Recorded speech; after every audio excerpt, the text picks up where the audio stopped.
मैं higher studies के लिए आउट ऑफ सिटी हॉस्टल में रहता था।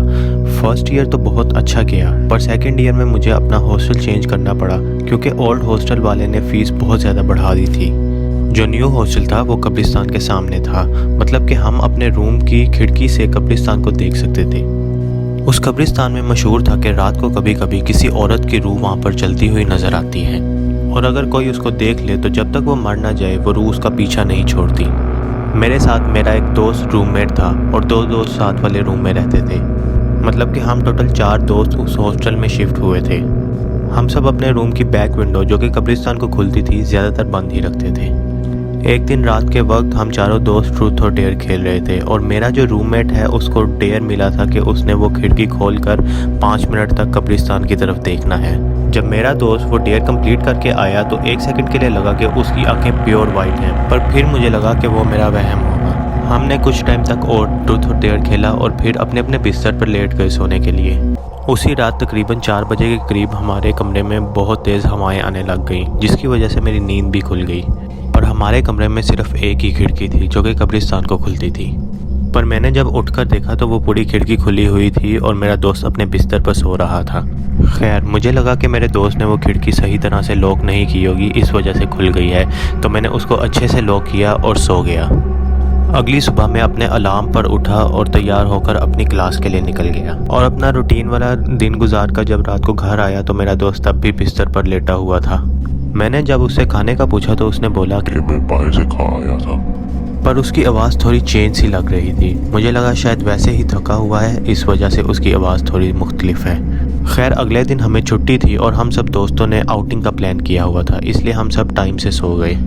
इस रात फिर से रात को 4 बजे के आसपास कमरे में हवा आने की वजह से मेरी नींद खुल गई। मैंने जब अपनी आंखें खोलकर देखा तो मेरा दोस्त सामने खड़ा था। उसी ने वो खिड़की खोली थी और अब वो मेरी तरफ देख रहा था, पर उसकी दोनों आंखें प्योर वाइट और शाइन कर रही थी। ऐसे लग रहा था कि वो जैसे इंसान ही ना हो। ये सब देखकर मैं ज़ोर की चीख मारी और उसको धक्का देकर कमरे से बाहर भाग गया। मेरी चीख की आवाज़ सुनकर मेरे बाकी 2 दोस्त और कुछ और हॉस्टल के लड़के आ गए।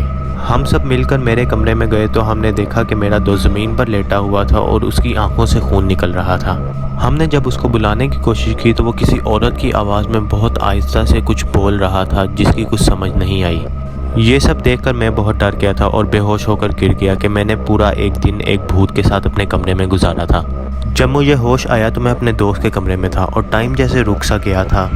अभी उसी रात के 4:30 बज रहे थे और मेरा दोस्त जिसमें भूत था उसको हॉस्टल के लड़कों ने मेरे कमरे में बंद कर दिया था। वो बहुत ऊंची ऊंची लड़के की आवाज़ में हंस रहा था और फिर इतनी ज़ोर की चीख मारी कि मेरा दोस्त जिसके कमरे में मैं था वो रोने लग गया। उसके कोई 10 मिनट बाद फजर की अजान शुरू हो गई और हम सबको सुकून आया। हम सब ने हॉस्टल में ही जमात करवाई और हम सब एक ही कमरे में 5 लोग सो गए। अगले दिन हम वहाँ से एक पीर को बुला कर लाए। वो पीर जब हॉस्टल के सामने आया तो हॉस्टल का मेन डोर जो कि खुला हुआ था मेरी आंखों के सामने खुद ब खुद बंद हो गया। हमने बहुत ज़ोर लगाकर उस दरवाजे को खोलने की कोशिश की मगर वो खुल ही नहीं रहा था। फिर पीर साहब कुछ पढ़ने लग गए और हमें इशारे से दरवाज़ा खोलने का बोला। जब हमने इस बार खोलने की कोशिश की तो दरवाज़ा बहुत आराम से खुल गया। हम लोग जब मेरे कमरे के पास पहुँचे तो अंदर से किसी औरत की बहुत ऊंची ऊंची कुछ बोलने की आवाज़ आ रही थी, पर जैसे ही पीर साहब ने कमरे का दरवाज़ा खोला तो एकदम से सब आवाज़ें बंद हो गईं और मेरा दोस्त अंदर बेहोश पड़ा हुआ था।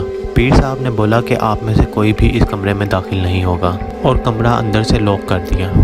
जितनी देर पीर साहब अंदर रहे उतनी देर हॉस्टल की सारी खिड़कियां जो कि कब्रिस्तान को खुलती थीं खुद ब खुद खुल गईं और कब्रिस्तान से चीखों की आवाज़ें आने लग गईं।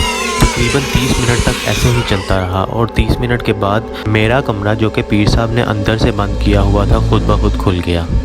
हमने जब अंदर देखा तो मेरा दोस्त अपनी जगह पर बेहोश ही पड़ा था और उसके थोड़ा ही दूर देखा तो पीर साहब का गला कटा हुआ था। वो ज़मीन पर पड़े हुए थे और खून में लथपथ थे। हमने जल्दी से एम्बुलेंस को बुलाया और उनको हॉस्पिटल लेकर गए। डॉक्टर ने बताया कि उनका गला किसी बहुत तेज़ चीज़ की वजह से कटा है जिसकी वजह से अब वो शायद कभी बोल नहीं पाएंगे। और पीर साहब जब होश में आए तो उन्होंने हमें एक नंबर लिख कर दिया और बताया कि अगर अपने दोस्त को बचाना चाहते हो तो इस नंबर पर कॉल करो और इनको सब कुछ बताओ। हमने जब उस नंबर पर कॉल की तो वो उनसे भी बड़े पीर साहब थे। उन्होंने बोला कि मैं अभी हॉस्पिटल आप लोगों के पास आ रहा हूँ। वो जब हॉस्पिटल पहुंचे तो वो नूरानी शक्ल वाले पीर साहब थे और उनकी सुन्नी तरीके वाली दाढ़ी थी। उन्होंने मेरे सर पर हाथ रखकर कुछ पढ़ा और मेरे सर की सारी दर्द चुटकियों में ख़त्म हो गई। फिर वो पीर साहब के पास गए और उनके गले पर हाथ रखकर कुछ पढ़ने लग गए। थोड़ी देर बाद उन्होंने अपना हाथ उठाया और मुझ समेत सब डॉक्टर्स हैरान हो गए कि वो पीर साहब जिनका गला कटा हुआ था वो फिर से बोलने लग गए। फिर उन्होंने कुछ देर बड़े पीर साहब से कुछ बात की। थोड़ी देर बाद बड़े पीर साहब मेरे पास आए और बोलते हैं कि मुझे अपने हॉस्टल ले चलो। जब हम हॉस्टल के अंदर पहुंचे तो हॉस्टल के सारे दरवाजे खुद ब खुद बंद हो गए। तो पीर साहब ने मुझे बोला कि ये चीज़ हमें हॉस्टल के अंदर नहीं आने देना चाहती। फिर उन्होंने बोला कि अंदर बहुत ख़तरा है, आप मेरा यहाँ इंतज़ार करो, मैं आपके दोस्त को लेकर आता हूँ। फिर उन्होंने कुछ पढ़ना शुरू कर दिया और थोड़ी देर बाद दरवाजे खुद ब खुद खुल गए और वो बहुत आराम से अकेले अंदर चले गए।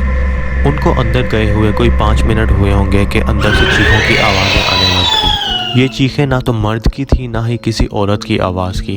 15 मिनट बाद ये सब चीखें और शोर बंद हो गया और मुझे पीर साहब की आवाज़ आई कि अंदर आओ बेटा।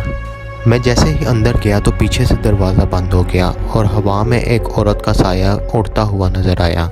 ये साया देखकर मैं बहुत डर गया था, मगर ये साया आहिस्ता आहिस्ता मेरी तरफ आ रहा था। पीछे से एकदम से पीर साहब आए और उन्होंने कुछ पढ़कर साए पर फूंका और वो साया जलकर ज़मीन पर गिर गया। इसके बाद मैं और पीर साहब मेरे कमरे में गए और मेरा दोस्त वहाँ पर होश में आ चुका था। फिर मैं और पीर साहब उसको हॉस्टल से बाहर लेकर आए और फिर जब पीर साहब ने उसको सब कुछ बताया तो उसने बोला कि मुझे कुछ भी याद नहीं। आखिरी चीज़ मुझे वो याद है जब हम उस दिन ट्रूथ और डेयर खेल रहे थे और उसने कब्रिस्तान में किसी चमकती हुई चीज़ को देखा था।